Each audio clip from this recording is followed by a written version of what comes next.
Hello, everybody, and welcome to this bonus episode of Pommie Plays Scrabble. And I'm going to give 10 reasons here for why I'm never going to be any good at this, why I'll always be pants at Scrabble. And that is a sort of British adjective meaning, well, you can imagine. This is a family channel here, trying to keep it that way. So, without further ado, let's get into it. Number one, I'm too old. Yeah, I'm way too old for this. Like, I'm not actually too old for this, but I'm too old to be like starting, to be embarking on my journey. Uh, yeah, it's like I used to play a little bit when I was a kid, but never at all seriously. I just played with my dad or something, and he couldn't even spell, so the scores and stuff we got were terrible. That's all I thought Scrabble was. Although I do remember, I think around somewhere in the winter time, must have been around '93, there was competitive Scrabble on TV. Didn't even know at that point that competitive Scrabble existed, but it certainly did.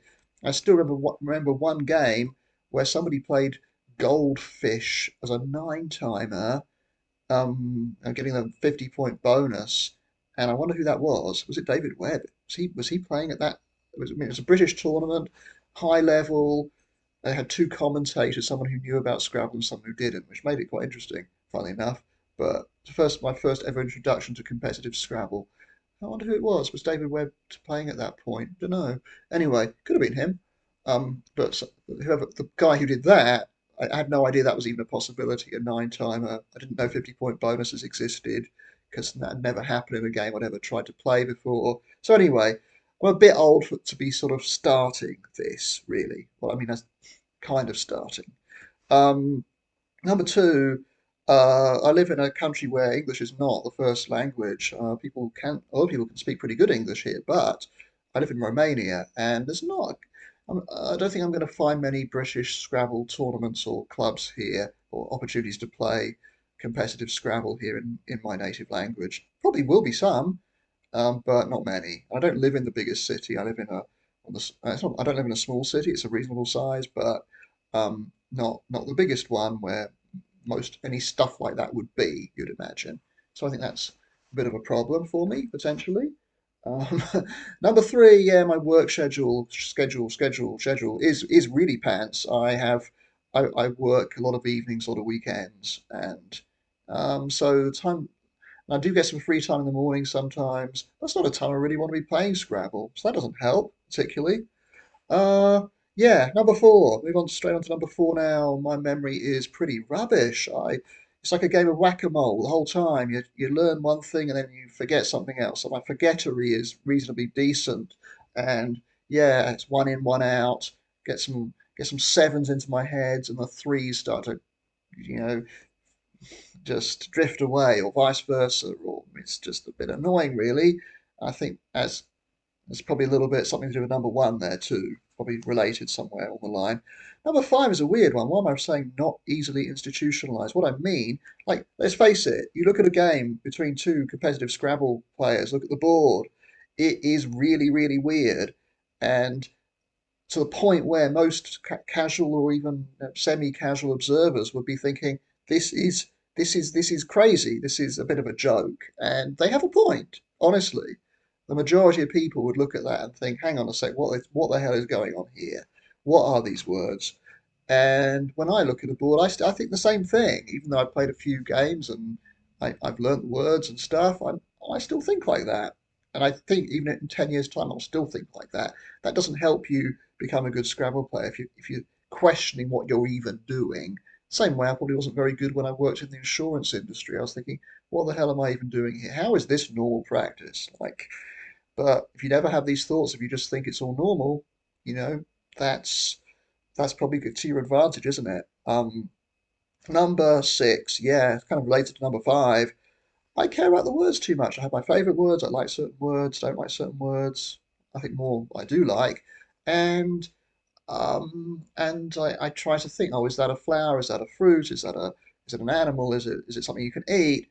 Is it an adjective? Some of this stuff is actually helpful when you're trying to learn words. Does it take an S? Does it have ES, ED, ER, EST? Does it have an unusual plural because it's come from some other language? Like I know earth, ERF takes the ERVEN as a plural because it comes from, I think, Afrikaans. I wouldn't, so now I know not to try and put an S on the end of it because I know where the word comes from, things like that. But in the long run, it's probably better if you don't care about the words, if you just think about these things as being tiles, as being things that you can put on the board. And, if I watch David Webb's videos, he very top player, very rarely comments on the words. Even very in a very recent game, he was considering playing Dweeb, which is the name he uses, just like I use Pommie. If I was about to play Pommie, I don't, or thought about playing Pommie, or even Pom, I'd probably um, make I'd probably mention it at some point. That's kind of funny, but he doesn't. He just thinks, oh, I'll slap down a word. If it happens to be a word that means something to me, well, so what? That probably helps him quite a bit.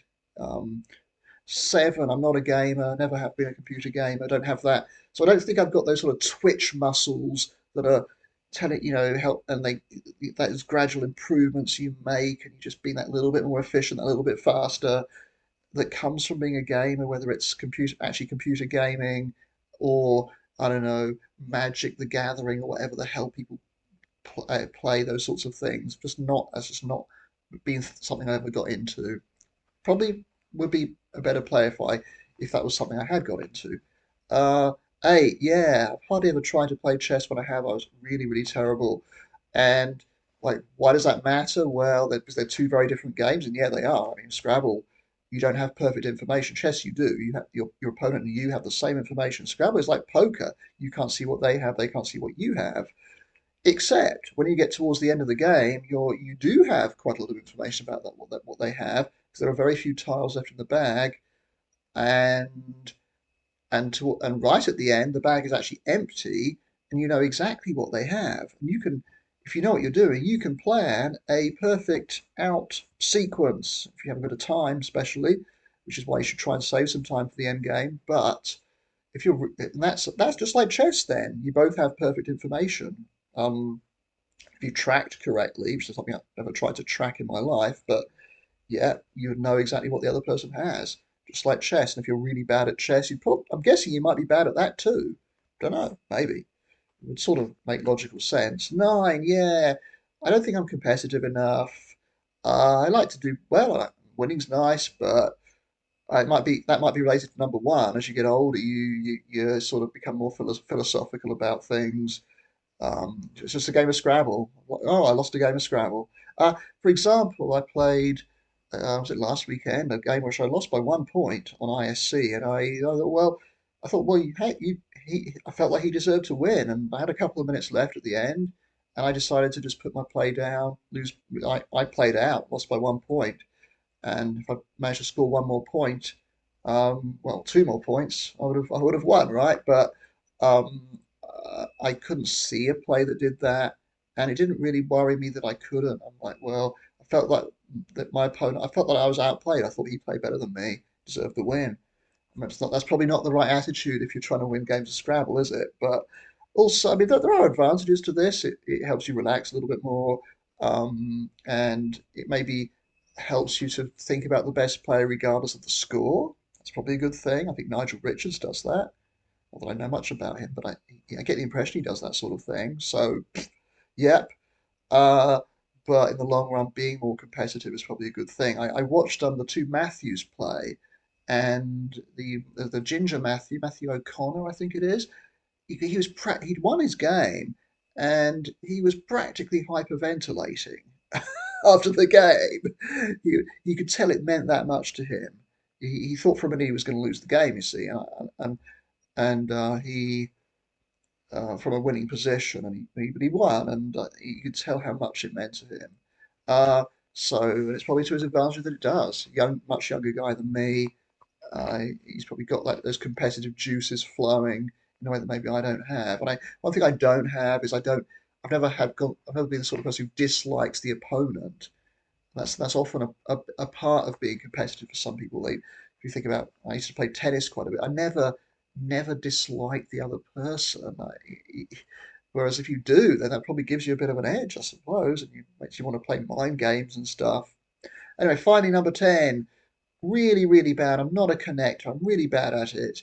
at building connections, despite my best efforts. For some reason, any attempts I make to build connections just get ignored. I don't have a social media presence, apart from a little bit on YouTube, which hardly ever anybody watches.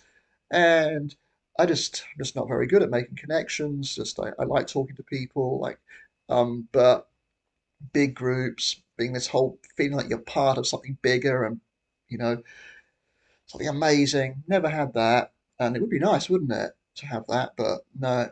So I think if you're good at making connections and you have all these connections, you can bounce ideas off people. You can, you've got people you could ask, and otherwise you've got to figure the whole damn thing out yourself, don't you? And that's a little bit harder. So anyway, that's ten reasons why I think my ceiling is not all that high. I do have positives as well, but I think these are some negatives here, and which means on the flip side, if you do not have about five of these negatives applying to you, well, you might be quite good at this game, but that's not me. And who knows, I might come back and rewatch this 10 years' time, 20 years' time, and thinking, haha, as I'm playing in Division A in the World Championships in God knows where, in Mombasa or something. Well, and I look at this video and think, wow, I was wrong, but somehow I don't see it. Anyway, I hope you enjoyed that. And yeah, I'll be back in a few days, just free, I think, with a game. So yeah, but this was a little bonus episode. So I hope you did enjoy it, and I'll see you next time. Okay, bye.